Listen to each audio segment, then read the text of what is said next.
ole voin hi in som pasari October sang ni som ni pali ania voin na hian hei kan bu kan seng ve nia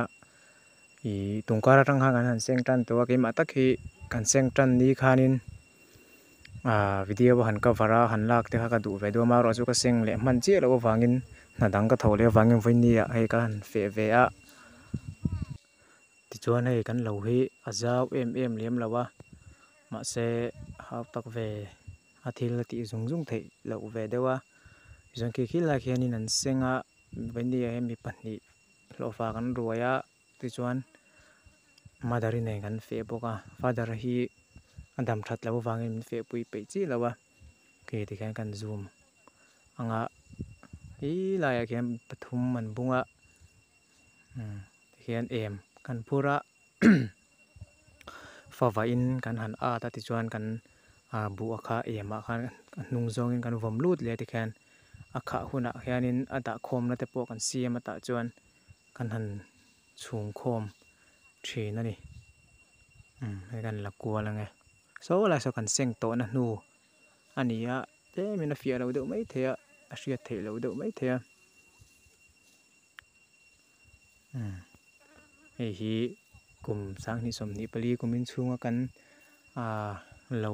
ve ania a hal ni te po khanin toite video kha karon siam to a toite tak tak khania zon hei voinia kan I seng meka hi da khom na te kan han siama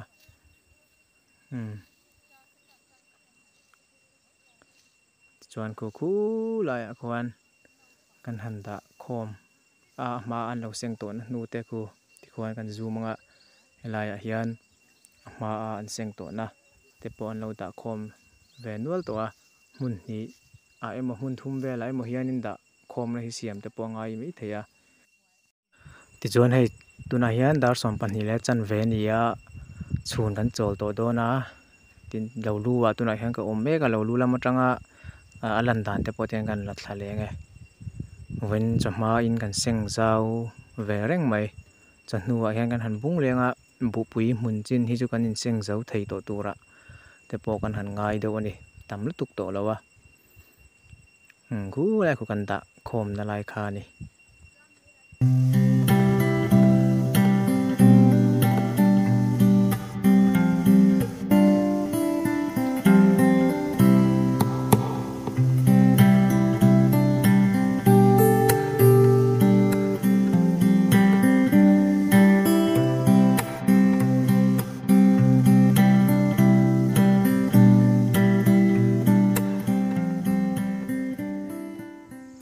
ole tuna hian dar thum le minute som nga nia bu pui mun chin nei kan seng zo chia zo ram kan du sia tle min kan tlai pha ta deuh hlek ani tuna hian bu pui mun chin kan seng zo kong long